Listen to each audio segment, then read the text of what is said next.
through us. So is Jarvan, actually, because we've seen him banned out a couple times, too. Yeah, I do think that Xerath is pretty high priority as far as picks and bans go. It's a little bit of a different playstyle, but it can be very effective in both mid and in bot at support. With Comet, it's such a strong pokey champion. And it's really just going to depend what kind of matchups you're comfortable with, because you cannot ban everything out. MF is big. Now there's Xerath, there's Ezreal, there's Jarvan, there's Sejuani, there's even things like Kha'Zix and Nocturne and all these aggressive junglers that you kind of have to worry about as well. And you cannot ban it all out. So it's a kind of pick and choose. Now, I wanted to see BB playing Kleptomancy Ezreal with the TPA skin. The skin that he earned back in the Season 2 finals. It is up, it is available. Please make it happen. Let's see if they lock it in.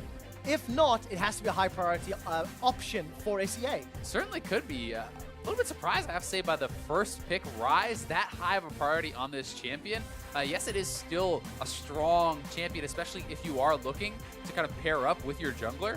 Ryze sets up ganks so well for these aggressive junglers. Point and click root is amazing if you're going to be playing something like Kha'Zix. Locking down the enemy mid laner does not give you much of a chance to escape, but already the Kha'Zix is going to be picked away by Levi, and I'm really interested to see what Karsa is going to go for. Will he go to something like the Sejuani as you had talked about? Or is he going to kind of match Levi blow for blow? Because if you go carry versus carry and one person gets ahead, it can be lights out for the other jungler. Karsa did play Lee Sin as well as Sejuani earlier in the group stage. And of course for Levi, his Kha'Zix doing 3, 1, and 4 when he played that a couple days ago. To round out the first rotation here for the GPL representatives, it will be Alistair locked in for Kra.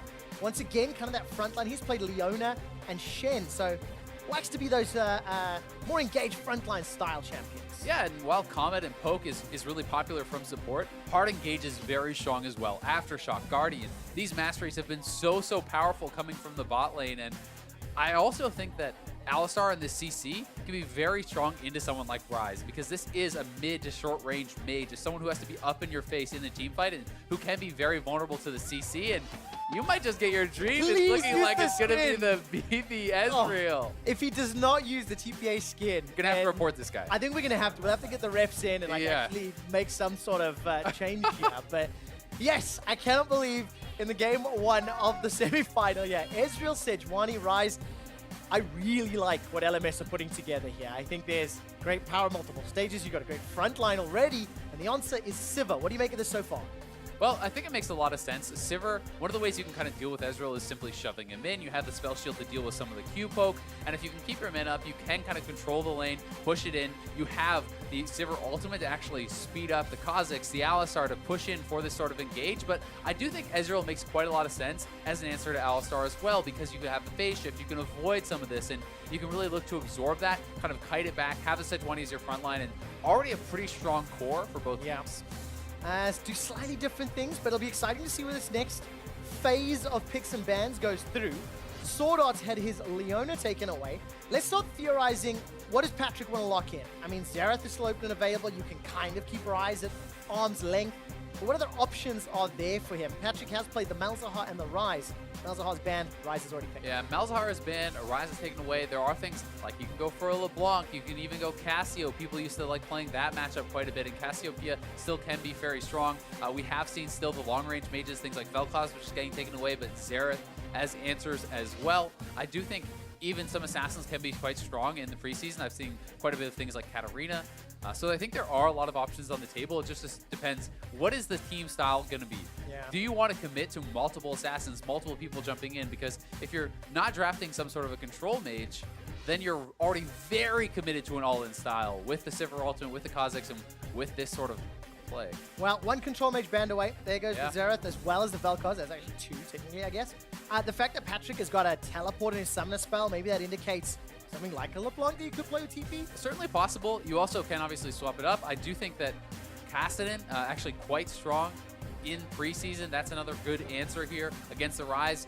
Kassadin generally fares quite well in AP versus AP matchups. Most people taking Airy these days. Teleport works pretty well. You can kind of poke him out with the Q.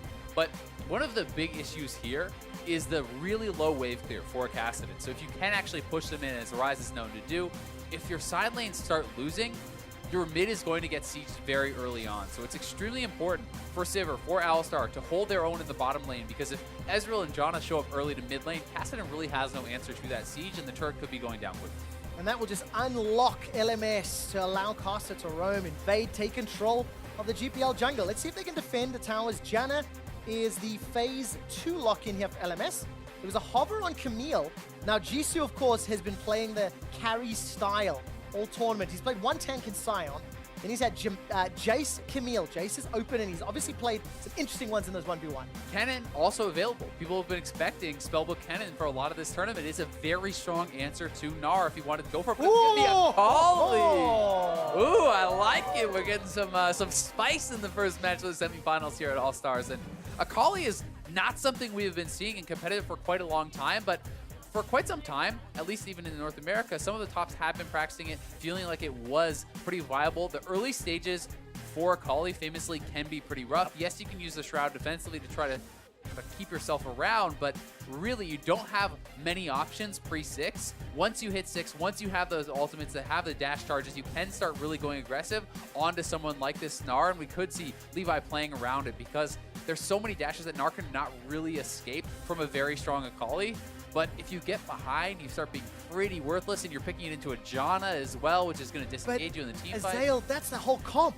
Yeah. Kassadin, Kha'Zix, Akali, Sivir. If you get behind on those champions, you're donezo. I mean, it's triple assassins with a speed up and an engage, right? Like, this is very heavily go in. But they also have ways to win through split push. Kassadin and Akali 1-3-1. You have a relatively strong 3-man squad who can hold mid lane with the Sivir wave clear. Yes. So I think they have actually thought through a lot of the options.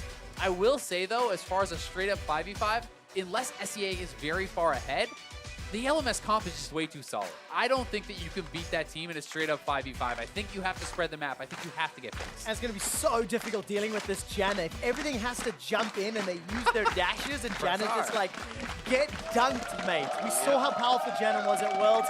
Let's see whether or not LMS and Sword Art can use it to the same effect. Ladies and gentlemen, it's LMS taking on Southeast Asia and the GPL. Go ham or go home. It's TPA skin, baby. I got exactly what I wanted when I heard BB was voted in. TPA, Ezreal skin with Kleptomancy. Yes. All right, let's see how this works out now. This is going to be very, very interesting. So certainly super aggressive masteries when you're looking at SEA. Double electrocute, so domination for both Levi and Jisoo. We do have Patrick actually deciding to take Comet.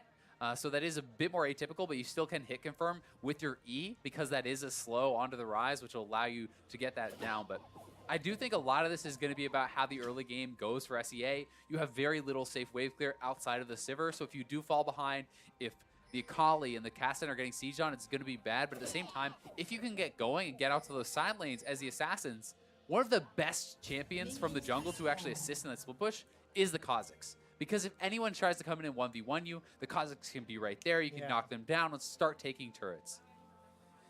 All right, Levi versus Caster then. Let's keep our eyes. That was our featured matchup coming into it and see what impact they can have.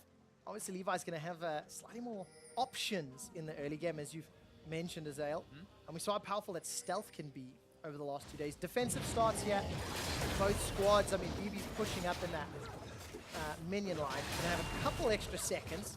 Yeah. Won't really do a whole lot to change the impact. We'll see if Dantes and Kra actually miss any CS by the time they get there. So what they're trying to do here, it looks like in the bot lane, is just get a really early push going. If you can actually zone them off the mini wave, then it's so much more annoying playing against this Ezreal because, as you can see, Dantes and Kra are going to kind of have to sit back. The Alistar doesn't really have much to add at level 1 until you're getting level 2, level 3. You really can't do a lot. So they're trying to maintain the push, shove them under a turret, and try to poke out your opponents under that turret. If Sivir and Alistar can control the wave, though, you can negate a lot of that. So that's why it was so important for them to really just be sitting here in lane and get that early push. All right, we'll keep an eye on the next few minutes then. See whether or not the plan works out. Already the race to level 2 heavily in favor of BB. Sword Art, Dantes, and Kra paying a lot of respect.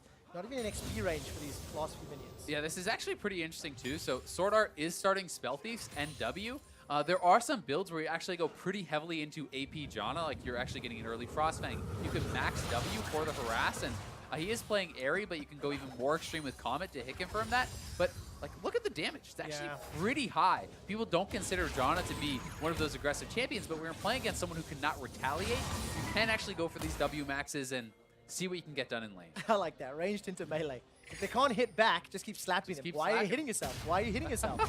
Definitely the older brother, younger brother discussion continues even in game. Ooh, Levi's got to run because the collapse is coming in from Ziv and Fofo's coming up. Permafrost from Castle bought a lot of time. Leap over the wall, follow through with the flash and the leap. Levi continues to run. Here comes Fofo. Double buffs available. Fofo not going to pick up first blood because it's Ziv that does with a boomerang. Yeah, Levi getting pretty aggressive there, but when both of your lanes are being pushed in, you can't get out on the map like that. You can't be that far up, and the collapse comes in. You have to cost him some summoners, but that's double buffs on a Gnar, which is going to make it really tough now for Jisoo in top lane. It was already tough with an Akali in the early game.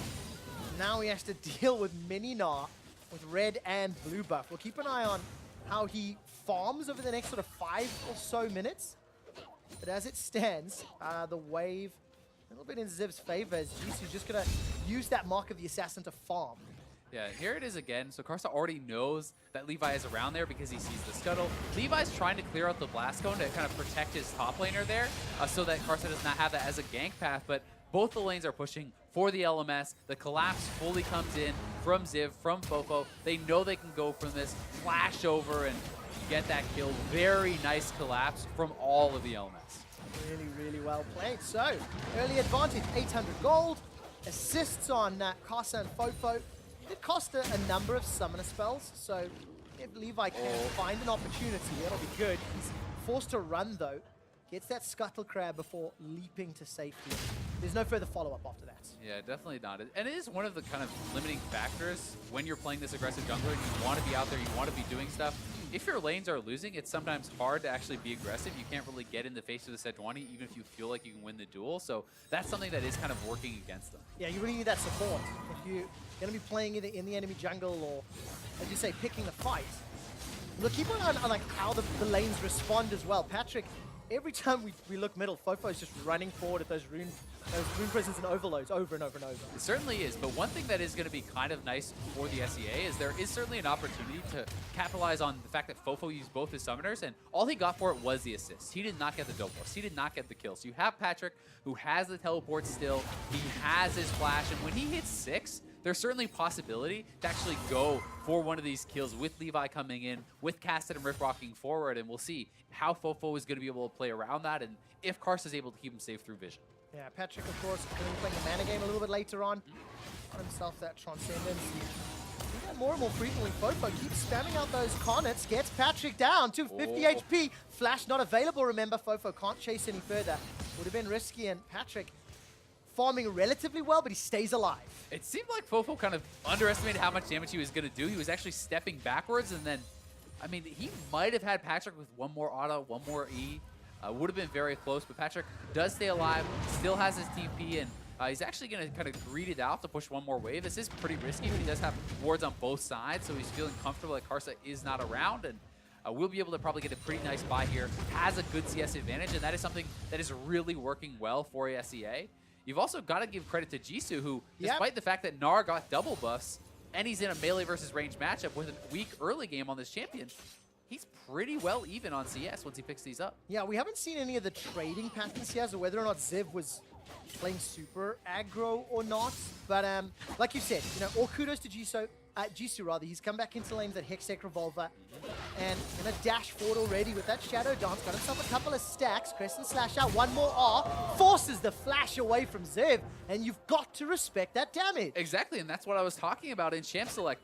Once you have the ultimate, you save up the charges, and despite the fact that this guy has the jump away, he forced a flash, did not commit any summoners, and that does not bode well for Ziv in that 1v1, because once he gets Gunblade, that's another slow that's going to be coming in. That's even more access to the chase down, and you kind of need to punish Akali's early weak game, or she can start to really run wild. Yeah, I don't think Ziv has watched any of Jisoo's 1v1 matches on that murder bridge, because Jisoo's been doing that over and over and over. Got to get the scouting reports in. Hey, you got to do it, dude. That's what this tournament's about. Anyways, bringing it to the lane. So Levi, Fofo, Levi can look to gank either Fofo or Ziv. Well, Fofo is still flashless. If that lane can get set up, you've got level 6 on both of those solo laners, and Kassadin plus Kha'Zix or Akali plus Kha'Zix, anybody will get run down at this stage of the game. Honestly, I think as far as the SEA position goes, The one concern is the bot lane turret, because this turret is extremely low, and this is only 8 minutes in. It looks like it's actually just dead right now, and that is what we had talked about as well. If you lose that bot lane turret too easily, which they do, that means that you're now not only losing the bot lane, BB is going to go and probably ruin the mid lane as well for Patrick. And Patrick is actually very happy farming this out, but Jisoo getting aggressive here on Ziv. Keeps chasing him down. No flash available. Support coming up from Levi. Jisoo even sidesteps the Gnar to avoid getting knocked back. No further opportunity though as Patrick, he jumps forward with the Riftwalk, continues to chase Fofo down. Rune Prism will buy a few extra seconds. Riftwalk continues. Force Pulse comes out as well. 200 HP left to burn through. Oh. Flash forward. Patrick takes a tower shot. Now he's tagged minutes. Flashes to safety. Riftwalk will be a few seconds away. W Max, I believe, or not. W start at least from Sword Art. He gets the kill. Yeah. It is Max, yes. Yeah, it's a W Max. I mean, it's so strong into these melee matchups. There's not a lot they can do to retaliate. And now that's I mean, it was pretty ballsy for Patrick to be going for that when the bot lane is missing and he does get punished. Yes, he forced both the summoners out of Fofo. He did get a flash out of BB as well, so there's some things going for him there. But this is where the game can start to fall apart because they do not have good wave clear besides the Sivir. Sivir lost her turret very easily because she does not have any range support with her. They could not contest the push, and this is where they need to try to slow down the game. A lot. It's lot. nearly 10 minutes, and it's 2,000 and a bit gold already. Tower first blood, 2 kills, first dragon. The LMS have got every single metric so far that indicates we're in the lead. Now, tower dive, set possibility, but Mega Gnar just about to pop. Doesn't have his ult though, remember. He doesn't actually have that because he spent it earlier, but Jisoo taking so much damage from the turret. Yeah, gonna use some of that bonus defensive stats underneath the Twilight Shroud, but the minions were not pushed quickly enough. Yeah. And Ziv, with the help of the tower, easily survives. Yeah, definitely not a good setup there. Jisoo went forward too early. The minions were not in. He took too much turret damage. It essentially means you have to just bail out, and then Levi seeing, well, can I do something? Not really, so... that's going to be a wasted opportunity there for them, but still, Jisoo does feel like he is winning this 1v1. He is still strong, so if you can delay, things will be looking good, but it's actually going to be BB going up to the top lane and trying to siege on the Akali, which is another option, because either way, you cannot really wave clear for either of these assassins very well. No, there's not a lot that you can do, unfortunately, for Southeast Asia, so... let's see whether or not they can find an opening. Levi's not had really any impact this early game. It felt like every time he was in the river, he found himself right in front of Casa Sejuani.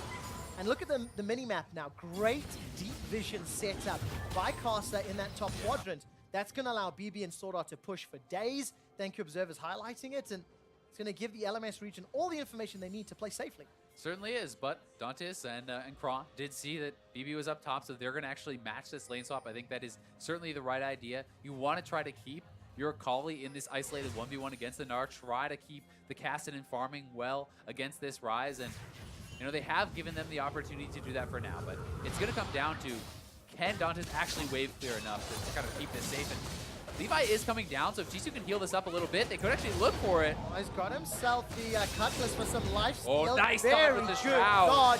Ziv's now in trouble, gets jumped on by Levi, and Southeast Asia get the first. Oh, that was just sick from Jisoo, dodging out, but BB shooting the ultimate down. Do they know it's coming? They should now. Oh. That was a bit anticlimactic, actually, but we had to follow it. Yeah, I liked it. Props to the observers. Nicely done indeed.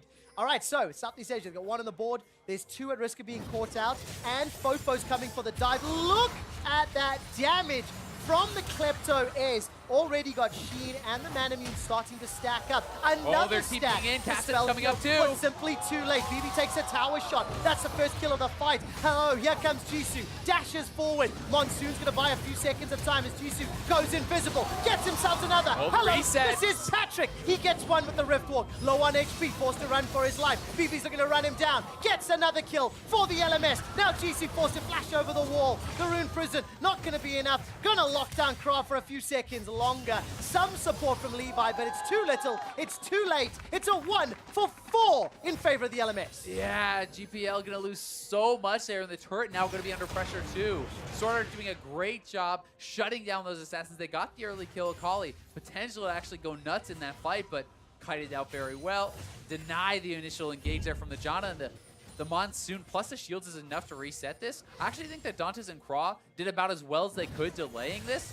Actually going for the minions, realizing you need to push that out. Craw denies the engage there from Karsa, and Dantes does clear out the wave, which buys them a bit of time here.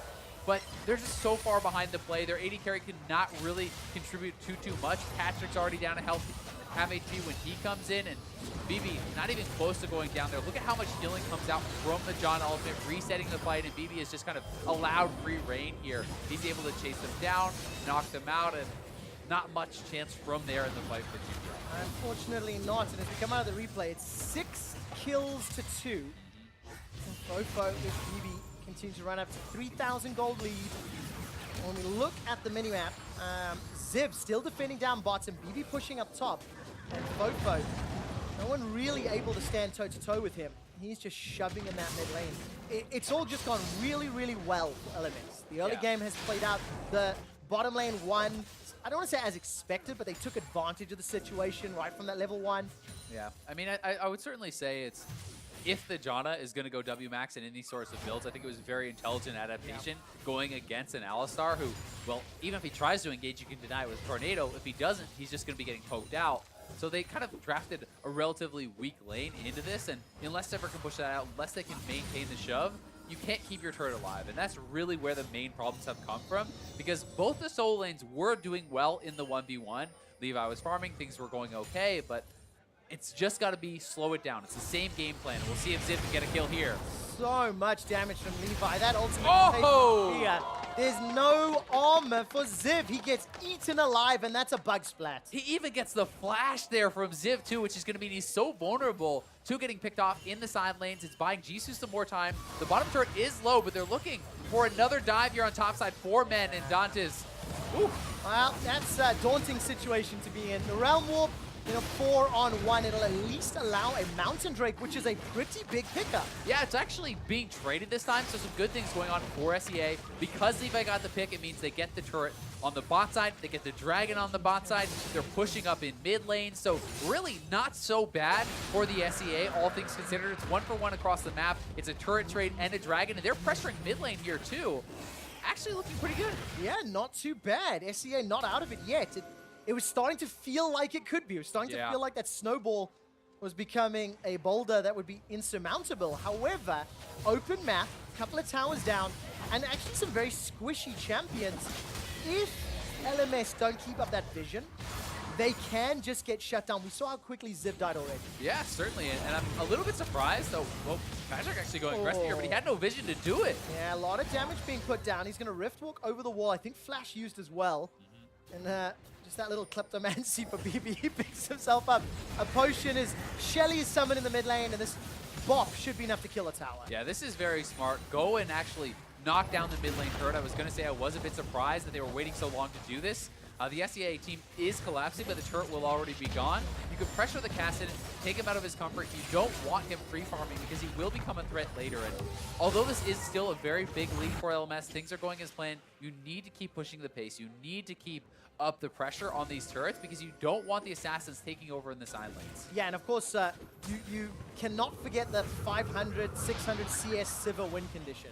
I've seen it a few times where Sivers are allowed to wave clear for what feels like ever, and then all of a sudden that's Ricochet in the late game can just turn fights around. I mean, hey, once you have a Shiv and an Essence Reaver, you're going to be able to wave clear very quickly and relatively safely. An Auto or two plus your Boomerang will take down most of a minion wave, and it's not just a Sivir win condition this time around because Kassadin, hyperscaling champion, Kha'Zix, if you're spreading the map, has so much potential to catch someone out and assassinate them. So they do have to make sure that they're being very cognizant. They have to keep their vision up, and I would say LMS has done a fantastic job of that so far, but if you ever get caught off guard, you can die instantly. Especially with a Dusk Blade of Drakthar side of Levi as well as Warrior Enchant. Looking at the rest of the itemization here, nothing too surprising. Tankiness being built for Karsa. A little bit of a mix here for Ziv. Still not quite beefy yet, but he'll get there eventually. And it looks like he is going for the more kind of split pushy build. He's likely building towards a Frozen Mallet. The Gunblade is a very big completion, though, for Akali and a huge power spike for this champion. It's a lot of added damage, gives you the additional slow for the chase down, plus some more burst on your combo. And if Ziv gets caught in a long lane, he really could get soloed out, especially there's even more threat when if Karsa's not there to defend him from Levi. Do you feel like the split push build for Ziv's Gnar is the right choice against this group of assassins? We'll maybe go back to that in a moment or two as Patrick is now forced to defend against a two-man stack of LMS. If you look in the jungle, BB and Sword Art are also making their way up. So again, the map is kind of split, and True Shot Barrage used just to slow down Jisoo. Yep, push out that wave, and they have actually spotted Levi on a ward. Even though he has a pink around there, there was a clever ward to the left of that pink ward, which was covering the wraparound from the turret dive. That's the reason Karsa is here, and that's the reason Ziv is now moving forward. He's trying to bait them into making this dive happen, right into Karsa. See if they can make it happen. Jisoo's going aggressive. He is indeed. Uses that Twilight Shroud to escape. Managed to find Levi, who's level 11. Got that secondary upgrade and has used it already.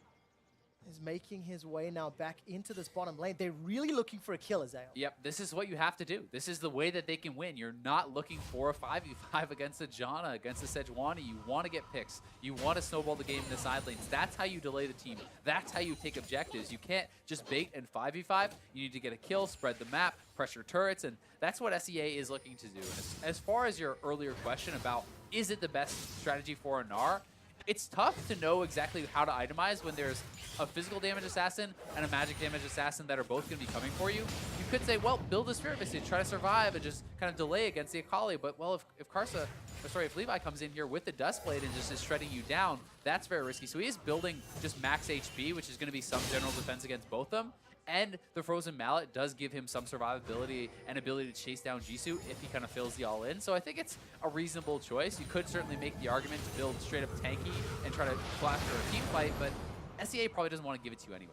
Yeah, I guess it depends on how you utilize that build as well, right? You got to play around your itemization choices and as well as the enemy choices. 10 minutes has passed since our last check-in on gold. It's still 4,000. So while LMS were off to a great start in the laning phase in the opening minutes, it's slowed down somewhat as you've now got to go past that outer ring of turrets, get deep into Southeast Asia's jungle and push the vision, push for inner turrets. It gets a lot more difficult, and Dantes is just rotating between lanes, clearing it out so quickly. And the big thing really for the LMS now is you've got the outer ring of turrets, set up Baron Vision, look to control that, because there's nothing that shuts down a low wave clear split bushy team like the Baron. All right, Realm Warp is going to throw the LMS squad into the backline. It's only Fofo that gets there. They get the flash out of Kra, Dantes, and I believe Patrick. So 3 for Realm Warp. That's well worth. That is super worth it. So they did get both the bot lane flashes there. Patrick's had just come up, but they're going to try to pressure on the Baron. If you can clear out the vision, if you can continually bait this, SEA only has so many ways to check it. If they have to face check and are pushed into that 5v5, it's very unlikely to look good for them. They're starting it up now. They're trying to force the TP out of Jisoo, who has shown on the bot side. They're going for the fight. Already, Kra's in trouble. Unbreakable will buy some time, but how much time? Not enough. BB gets his first, looking for a second. It's in fact Karsa that gets the kill. Ziv throws up that ice boulder, won't find the slow, won't need it. Flash over the wall, gets a Gnar into the wall, and Southeast Asia are running for their lives. Levi sits inside the bush, throws down that Void Assault, buys some time, bursts down Fofo. Not enough for the kill. LMS get 4. And only Dantes is left alive. Yeah, Jisoo probably should have just canceled that TP. I mean, it's 4 kills. It's going to be the Baron here as well. Dantes is forced back. They're not even going to be able to get a trade. And honestly, this is really all LMS needs to blow the game wide open. They are really looking so far ahead at this point. Well, LMS came out of the group stages undefeated. They looked fantastic in their games. And at 22 minutes, they've stamped near absolute control on the game. Ziv, with his split push build, is going to look to run down Dantes. Doesn't chase, though. And is to get on the hunt out of Dantes. He escapes with his life. And when you take stock, Baron, 9,000 gold lead, there or thereabouts, 11-3. LMS can now just play the map game all they want. Yep, and Ziv probably could have killed him, but showing respect to the fact that SEA could have other members there, but they go over the wall, they know some flashes are down. Kra already essentially chunked out of the fight, and then Jisoo completes the teleport into the middle of everyone, knocked up into a root, instantly burst down. no chance to really do anything. It's full retreat for the rest of the SEA squad, and no real chance to win in the 5v5, especially one that starts that way. So it's definitely looking rough. The split push game has been completely shut down because the Baron buff means the LMS will group, they will siege, they will force you to team fight, and good luck team fighting into a better team fighting team when you're 8,000 gold behind. And your only wave clear is Dantes. So, or reliable wave clear is Dantes. That's a much better term. Okay, so now I guess if you're a GPL fan, if you're a Levi supporter, as well as the rest of the squad, you start looking, right, how do they adjust? What do they change? It was a risky team composition to open this game, and it didn't work out from the lane phase. You gotta see if there's anything on your desk. Maybe you could throw it over at the LMS players. Then when they're trying to figure out what happened, you gank them, you take them down. Barring that, I'm not sure there's too many adjustments. I'm fairly confident, Azael, that there is a rule or a line somewhere in the rule book that says you cannot physically assault the enemy team by throwing water bottles at them. Maybe you could say you're lagging out, you know. Straight to excuses. That's where we're at now? I think that's where we're at. We've gone from distraction to excuses. Yeah. Well, SEA have lost their inhibitor in the mid lane, and look at that, by the way. One single Q with Duskblade, as well as Iceborne Gauntlet and a fully stacked Mirror Mana. BB chunks down about 40% of Patrick's health. Yeah. That's difficult. Yeah, it feels bad. Alternatively, you know, you can try for an all-in. That's basically your last hope. Pop the Sivir ult, hope that Croc can get a miracle combo, instantly kill someone, then maybe you have a chance to win the fight. But you have to get a pick immediately. If someone on LMS does not die instantly, you will not win the fight. That's not how you win the fight, Southeast Asia. Kra is already down. It's a double kill for Ziv as Levi is cut down where he stands on the hunt by Dantes to try get to safety. But he now dies to Fofo. Where is the rest of Southeast Asia? Jisoo's trying to pull the wave ever so slightly. Ziv hops over the wall. You can't hop far enough to chase a recall, my friend. LMS just going to push you with these super minions. This looks to be game one. Yeah, this does look to be game one. It was a cool strategy coming out of SEA, but if you fall behind, it's going to look rough. Maybe a little too much greed in the laning phase of trying to get engaged and trying to survive and trying to draft all these assassins, but LMS with a beautiful game, controlling it start to finish. Flawless performance from the LMS. BB leads the way with his TPA, Kleptomancy Ezreal. And the rest of the LMS squad, as big brothers in the region, strike down GPL 1-0. Really impressive play. There's just not much to criticize from this LMS team, from the lanes they picked, the composition they drafted, how they executed the adaptations for the WMAX Janna against this kind of abusable lane. That was really the key, and I have to give a lot of credit to BB and Sword Art for unlocking the bottom lane. That cracks open the map and really tears apart the SEA strategy. Yeah, and it just, Levi never got into it. Never got a chance. He ran into Casa time and time again in the early game, and what a different performance here from the GPL squad. They come up against significantly more familiar faces in the LMS players versus who they were playing in the group stages. And all of a sudden, it starts to fall apart at the seams. So let's see what they can do off stage because they have to bounce back. Yeah, they certainly do. And I mean, they had to know it was a bit of a risky draft, you know, going with all these assassins. There's high highs, but there's very low lows, right? As soon as you start to lose, you don't have the fallback patterns, you don't have the wave clear, you don't have any safety on these picks. And, you know, Levi, to his credit, did get some picks in the side lanes, you know, did take down Ziv a couple times, but when all your lanes are shoved in, the other team has more access to ward, more access to respond to your invades. You're so limited on options as a jungler with 3 losing lanes, or at least lanes that are being pushed in. It is fair to say that, you know, Jisoo was maybe winning his lane or doing well there, but still, he's going to get shoved in, and that limits you so heavily. It does, and something that I've seen a little bit of discussion on socials and Reddit and things like that is how these guys are, you know, from 3 different regions, speak 3 different languages. The common tongue is fairly broken English from what I'm led to believe. And trying to break it down, how to play this composition when losing, when behind, it is very, very difficult. Unfortunately, GPL couldn't pull it off.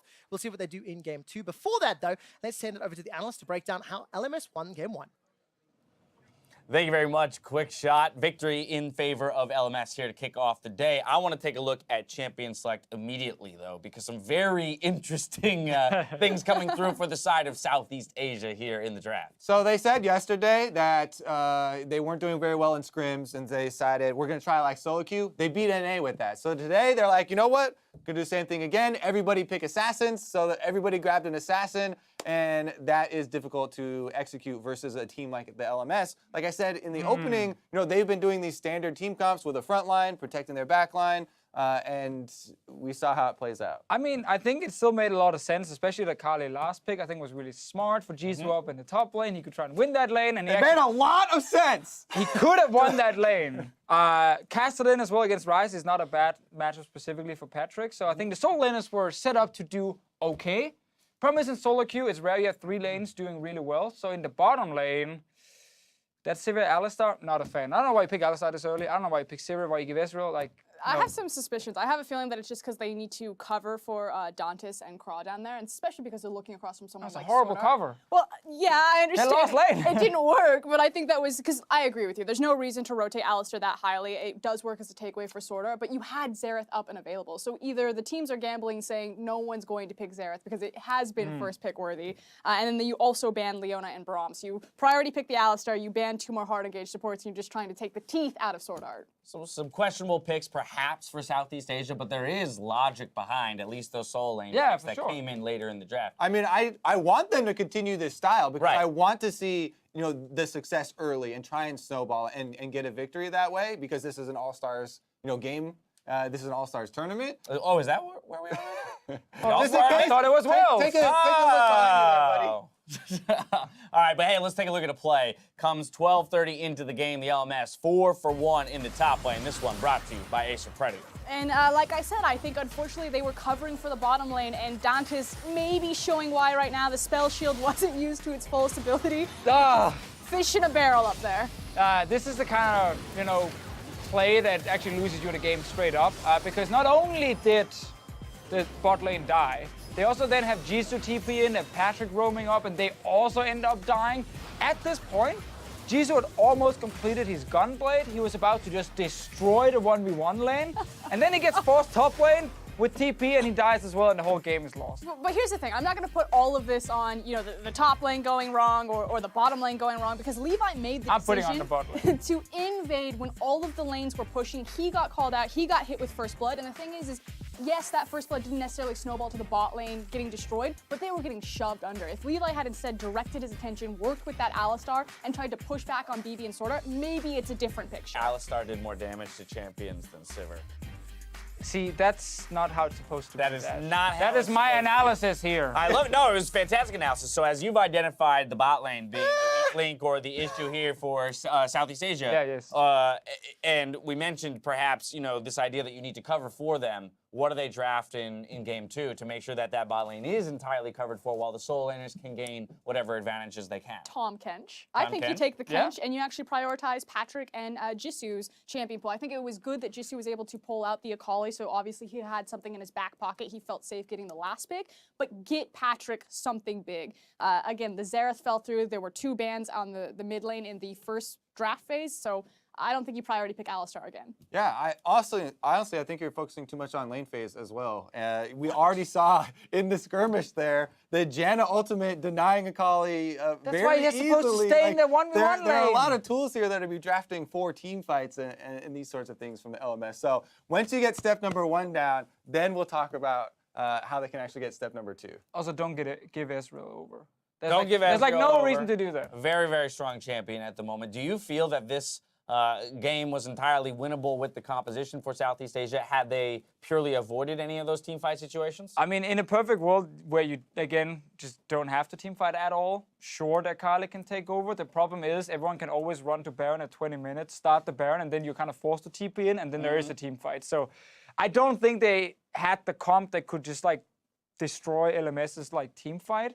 So they had to completely outplay through solo laners. And again, the Akali was getting rolling at least a little bit. Right. But the bot lane was losing so hard that it just didn't matter. And then Akali has to TP into fights, and then it's all over. Again, I agree with the mentality behind it. It's like a no-hold board. Everyone's just grabbing their own champion, and they're all super self-sufficient. They can jump in and out. They don't need to rely on their teamwork. So from that aspect, it makes sense, especially if the team's having trouble communicating. They don't necessarily have the biggest or the greatest synergy because they haven't been there that long. But again, holistically, it's not a great comp. All right, well, we are in the best of 3, so Southeast Asia does go over to the blue side, so they'll have at least a different side to operate from. Guarantees us some differences in champion select. We'll see.